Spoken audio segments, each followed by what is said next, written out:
we've talked a lot about who could be the person to lead this next and new phase of the Chicago Bulls. And on today's episode, I want to kind of focus on why this is a quality job for whoever takes the job and the questions that are ahead of them. They're going to have to really hit the ball running, and they could turn this team around pretty fast or take a longer-term approach to it. We're talking about all those things that go into that and that could factor into it, and dive into the mailbag as it is Saturday. So we're getting into all that plus more right after this.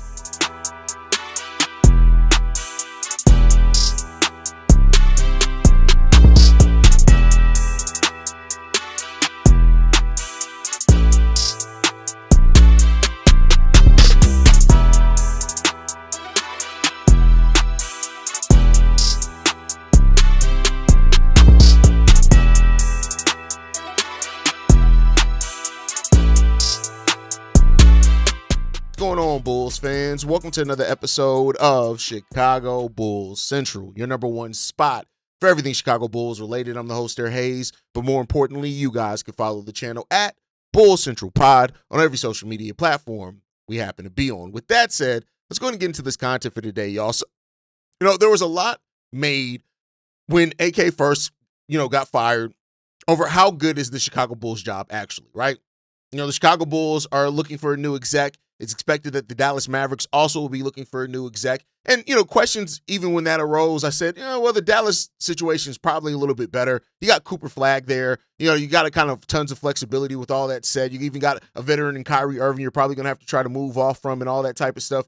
But I still think it's a fair question to ask, right? Like, why is the Chicago Bulls job good? And I think there are a lot of reasons why, right? Like, it's all the things that we've talked about this offseason. But one of the things that I'm going to actually say that probably is going to surprise some people, the first thing I'm going to say here is actually it is because of ownership and the loyalty that they have. And we've been on the negative side of that for a long time here as Bulls fans. We've seen the negative side of loyalty. Hell, Doug Collins was still on payroll up until about 2 years ago. John Paxson's still on payroll, one of the people actually leading this exec search as well, right? Like, we've seen all that type of stuff. But I think for somebody who actually comes in here and does a good job, that loyalty that's there could be a benefit. It's been negative so far because, the Bulls have attached loyalty to, people that have made bad decisions.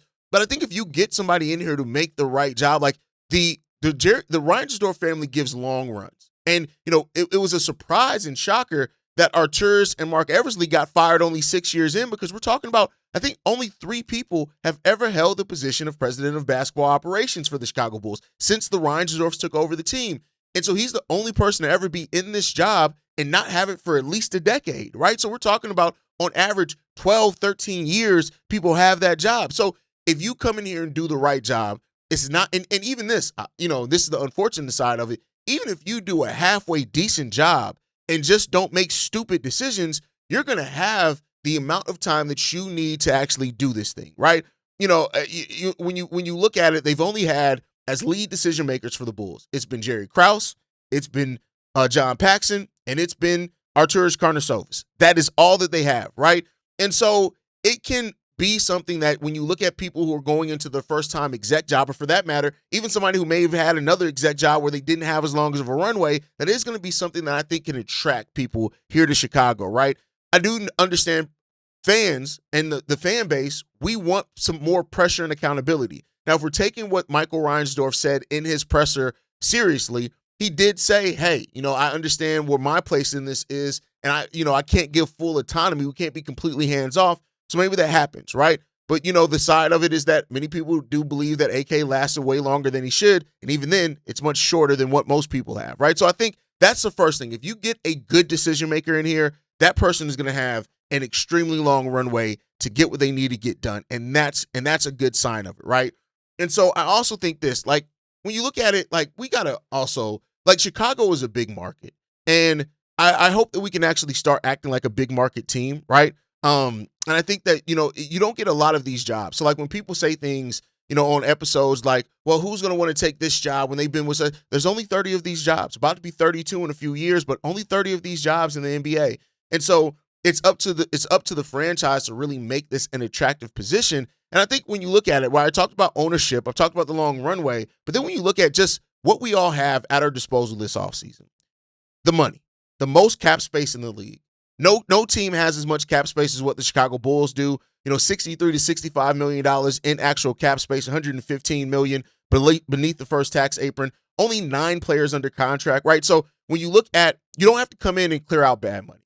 And this isn't to give AK any caveat or anything, but AK had to come in here, evaluate a roster, clear out some money, right? Like do those type of things.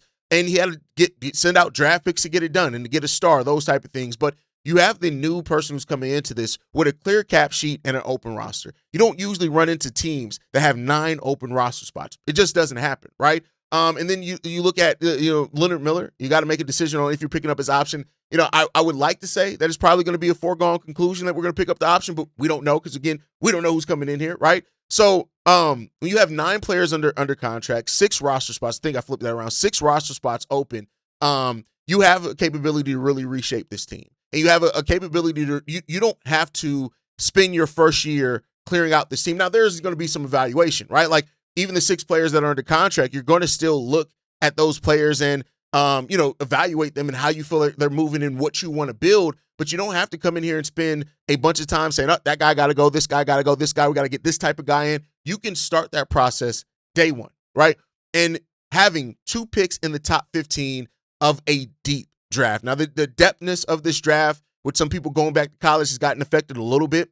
That's going to happen now when you're a late first round pick and the draft class after you is projected to be weak, so you can be an actual lottery pick instead of a late first round pick. That's going to happen. But there's still so much depth in this draft and so much flexibility for whoever takes over this job to be able to step in and start stacking right away, right? So the 2 picks in the top 15, all control over your future first round picks. You look around the league, and there's not that many teams that have that. There are some teams that have the control over other teams' first round picks and their own, right? That's few. When you look at Memphis, I believe Memphis, the Kings, and OKC have the most in that case, right? If I'm not mistaken. The Orlando Magic got a lot of picks. Oh, yeah, they sent out a lot of picks. So yeah, that's where Memphis got it from. Listen, I'm getting my brain together. Memphis has a lot of picks as well, and what they've been able to stack from Utah and stuff like that. But the Bulls have all their own first round picks. So at least wherever direction that you want this team to go to, you're going to reign the benefit of. You don't have to worry about, we got to try to make the play in because this team is going to have our pick. If it's lottery, you don't have to worry about that. You get to walk in with all your own first round pick. And I'll say this, the 13 second round picks that are on this team that the team has as well, that can be used for trades. They can be used to gain role players. They can be used for upside swings, whatever it is. Like, AK didn't use second round picks very well, but we've seen around the league that you can use those second round picks between, pairing them to move up and get one of the best prospects in the second round. Stay where you are if you feel like somebody's going to fall to you. Pair that with players or other first round picks to move up. Second round picks really have become the sweetener in the NBA, and the Bulls now have an opportunity with 13 second round picks to really try to play around with that. And if you have an actual creative front office that's in here, you have the ability to do that. It's so much that is up in air about this team, but I feel like that could be a negative if it's somebody that you don't trust their vision. And, I'm sure that whoever's coming in, there's going to be some initial trust. There's going to be some initial distrust as well and waiting to see an approach because we're Chicago Bulls fans. We didn't think we can get any worse than Gar Pax. Look what we did, right? So I think overall when it comes down to this one, man, I've said this many times, this is an offseason of change. And this is an offseason of finally being able to try to pick up your direction, right? That's what you have to try to do. And you'll see if you can get that done, right? Like the goal and the idea, the hope is that you're getting somebody in here who's going to be able to get shit done. Like, and for too long, we've had people that just have made bad decisions. From the end of the Gar Pax era to the entirety of the AK era, outside of, I think that second offseason he had where he got DeMar and Caruso and that was fun and exciting, but it just was all downhill from there. So, just bring somebody in here who's going to come in and really have a vision for this team. But I will say this as well, and I know I've said this many times, this could be also where some players that we have gained an affinity for just aren't here anymore. When you look at, a benefit that whoever takes over this job has is that they aren't the front office that traded beloved players like Ayo Dosunmu, right? So they don't have to live up to that or to make that correction. All they owe to this team and to this fan base is to improve the team and get us into a spot where we can start winning and competing and fighting for something.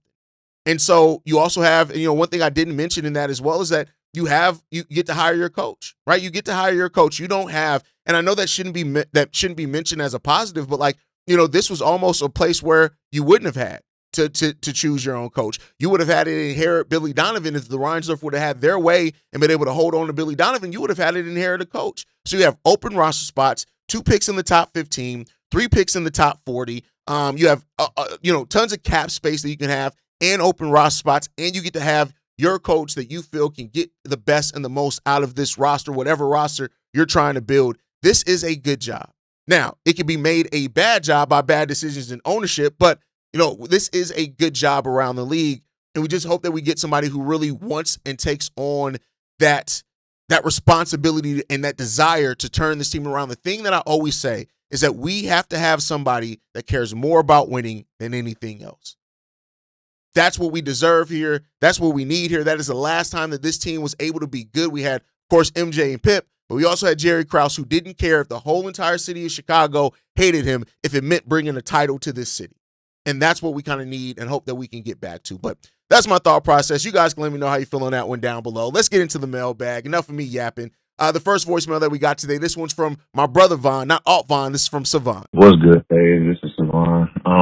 So I wanted to just real quick give you my favorite guys for each pick. I go back and forth. I'll probably change this a little bit more when we get the draft combine information and all that stuff. But how I'm feeling right now, man, the top 4, I feel like number 1 got to be AJ DeBosa, man. He's a 6'9" wing, bro. Like, that's probably the best position to go after in the NBA if you can get an elite talent at that position. So I think it's a no-brainer. You go with him. He played a lot of his games, and he's just, very energetic and just dominant. After that, I'm taking a swing on Derek Peterson, man. I think he's literally got NBA star written on him, man. His moves are elite. The biggest thing is, his cramping concerns and stuff like that. But hey, if he's healthy, he's got to be number 2 for me. And then this is where it gets controversial for me. I go back and forth because you got Cameron Boozer who, gives you that offensive upside that the Bulls really need, but at the same time you got Caleb Wilson, and it's like, if Caleb Wilson puts it together, you gonna be beating yourself up, over picking Cameron Boozer over him just because he has the defense as well. He has that motor, and he has like just all of that potential. Like, he could become like a Giannis type of guy if he puts it all together. So for me, I'm gonna go with Caleb Wilson. If we stay at pick number 9, this group is a little bit more fluid for me. I'm not really sure. I do feel like Keaton Wagler is at that top for me. If he falls to number 9, you have to take him. But the next pick after that, I got Braden Burries, Kingston Flemings, and Mikael Brown Jr. Now, I think that's the order I'm feeling right now because Mikael Brown Jr. got the back injuries. He didn't shoot that efficiently like these other guys. So I think that's the order I would keep it at. And then at pick 15, I go back and forth on this a lot. I think if Jaden Quaintance is healthy, you got to go Jaden Quaintance. I mean, watching the tape on this dude, he's got that pop. Like, he really does have that star feel to where if he can stay healthy, he can really become something special in the league. I got Heinz Steinbach, I got Chris Jr., and then I got a Day Mara after those guys. I just don't really trust the mobility in the NBA, and I'm kind of just a little bit worried about how much he could, how much he might get bullied in the league. In the second round, for pick 38 at least, I got Malik Thomas, Juke Harris, Sergio De La Reyna, and Ryan Conwell. Those are my favorite guys right there. Adds more guard depth at the shooting guard position. That's whatever. They can go center too. I like Henry Vesar. I like Terrence Reed. You never know. But I do really like Malik Thomas and Juke Harris there for sure. If they're there, I think you got to take them at number 38. I love their upside. But yeah, let me know what you think, man. All right, peace.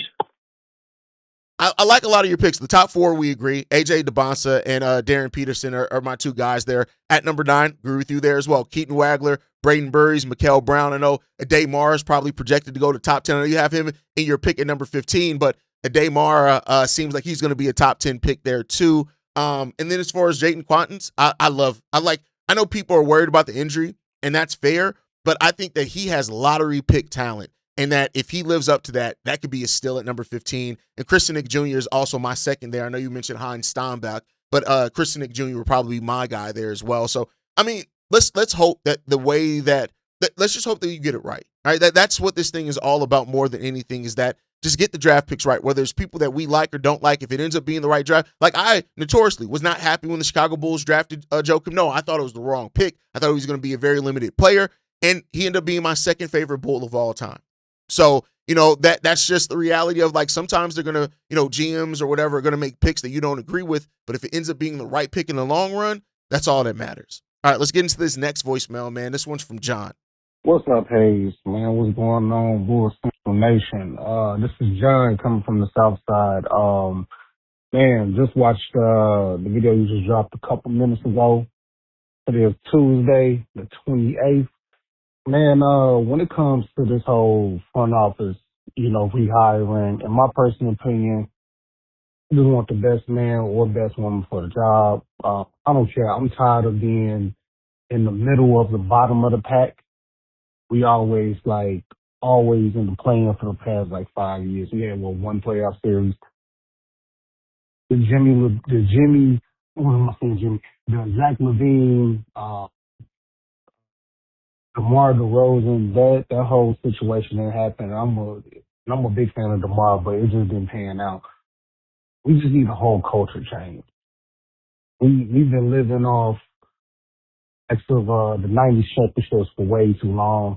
I joke with my homie, he a Cowboys fan. I said, man, we damn near just the Cowboys of the NBA. So whoever is Matt Lloyd is our guy.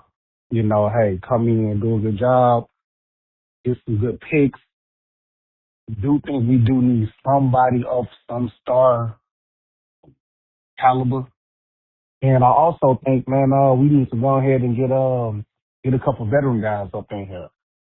Now, y'all go ahead and tell me what you think. Start it again, shot Bulls Central, and go Bulls.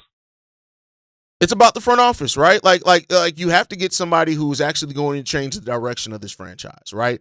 Not keep up the same things. You have to get that all in the right place. You have to have somebody, like I said in the opening segment, you have to have somebody that cares more about winning than anything. Somebody that comes in with the vision, executes that vision, and gets us to exactly where we need to be. That is what you need more than anything. Let's hope that the Bulls can get there, man. Let's hope that we can get somebody that really guides the new direction of this franchise and it actually feels like something new and not a rehash of the shit that we've already been through. That's the hope. That's the goal. And let's hope that the Reinsdorfs make the right choice. All right, let's get into this next one, man. This one's from Cardo. Yo, what's good, y'all, boys? Hey, I had a thought that I don't really hear people talking about much or enough, I should say. It's your boy Cardo from Palm Beach, first time caller on this show. I've been a multiple time caller on Bear Central. But pertaining to the guys that we hear, the names that are the finalists as far as GMs for the Bulls, and I see everyone has, their preference because of this guy built this team and this guy built another team. But what I don't really hear people saying enough is the guy that in Boston now, who's, I guess, one of the front runners, it's not necessarily he built that team. They kind of tanked to get Jason Tatum and Jaylen Brown and the other guy, I can't remember his name in Minnesota, but they I didn't have to think they were bad, but they were bad, and then they ended up getting the top pick. They got Anthony Edwards. So when I hear everyone saying how this guy built this team and this guy built that team, well, I mean, yeah, they were bad, or they tanked to get certain players that took them to, where they are now. And I want to remind people of that, because I don't want whatever guy to come in here and then 2 or 3 years down the line, it's not looking too good, and now everybody wants that guy out and whatever new guy in. So, I just kind of wanted to remind people of that. Like I said, I haven't heard anyone really speak to that. So, but yeah, man, just something that I had on my mind. Let me know what you think. All right, peace.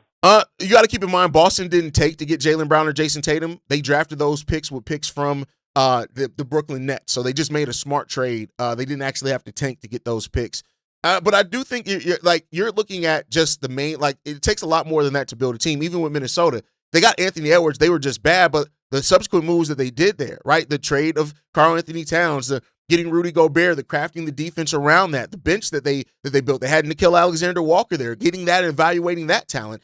Somebody could say Terrence Shannon Jr., the trade for Ayo Dosunmu. So you're not just looking at I think you try to look at it to zone into just one specific thing, and even then you kind of miss the mark because, like I said, Boston didn't take for Jason Tatum or Jaylen Brown because those picks weren't tied to their own record, right? You got to remember that part of it. It was tied to the Brooklyn Nets record. That's how they got those picks. So now, if I'm not mistaken, the years that they got those picks, I think they still won close to 40 games. I'd have to go back and look at that part. So, but yeah, so it's not just about tanking to get there. It's also about the smart moves that you make. Also, those franchises didn't start off with players like Modest and Josh Giddey already on the roster. We'll see what we have in Noah Essengay. And you got 2 top 15 picks in this draft. So I think those are the things that kind of take away a little bit from what you said, but I definitely get it what you're getting at. But like I said, look at the whole thing that they did to build those teams, not just the singular move to get their best player, but also the moves that they made to support those players around them. That's also what you have to kind of look at. All right, let's get into the last voicemail from the day. This one's from Michael Korn. Hey there, CEO Hayes. Michael Korn here. Hope you're doing great. Just wondering, like AK, when he traded Io, did he, as protocol, go to Paxton and the Reinsdorfs and say, "Hey guys, I'm trading Io," and they said, "Hey, cool, AK, we love what you're doing." So I'd like you to expound on that because it just leaves me with no confidence. Even if they get like a superb GM or executive vice president or however they structure it, I still would love new ownership. Okay, that's not going to happen. But anyway, just great to see Io, and as a longtime Bulls fan, that was a bitter pill to swallow. That is almost kind of AK saying "fuck you" to everybody. But I just want to know, like, where was the team's ownership in that? And I don't know if anyone's really holding them accountable or anyone in the press asking them that. Hey, anyway, dig the show, especially these at this point in the Bulls world. And I started listening to you, the draft that they took Dalen Terry, and I remember your first comments, man. Anyway, looking forward to the show. Thanks. I refuse to believe personally that the Reinsdorfs did not know that AK or did not give the green light for AK to blow up this team. I just refuse to that. I refuse to believe that they didn't. So you're right. They do have a place in players like Io being moved and not on this roster. The ownership has a place. That's why I think that there is an ownership responsibility into this, right? Like, you can't overlook the responsibility of ownership, even if it is just hiring the right guys and getting the hell out their way, right? Even if that's into what you do. So the new front office, can't just be window dressing to a bigger problem with the Bulls ownership. You have to have somebody that has to have alignment from ownership to basketball operations to the players on the court, right? You have to have alignment in that. And that's where you start seeing the franchises really have, some of their best times is when they have alignment in all those things and they're all moving towards the same direction of being a winning team, a winning franchise, and building. And if and when you do that, that's when you start seeing some good things start coming and being consistent with it. And that's what the Bulls really do need here. And let's hope that we can get it, right? But that's going to do it for today's episode, y'all. The Bulls' job has resources. It has flexibility, it has draft capital, and it has room for the new executive to come in and put their fingerprint immediately all over this team. But none of that matters if they pick the wrong person. So it's up to the ownership group to get to the front office is the first domino. The coaching hire, the draft, free agency, player development, all comes after that. And that's what we have to build towards here. So we'll see. So make sure you guys are locked in with us all offseason long. Make sure you guys like the video, subscribe to the channel as well. Hit that notification bell so you never miss an episode. You can follow us at Bulls Central Pod on every social media platform. You can send us any feedback, questions, comments, concerns, bullcentralpod@gmail.com. And then lastly, if you want to leave a text message and our voicemail for the mailbag, the number to do so, 773-270-2799. We are the #1 spot for everything Chicago Bulls related. That's thanks to you, lovely and beautiful people. And like I like to end every episode on, go Bulls. Love you guys. See you right if you can, y'all. Peace. This has been a presentation of the Break Media.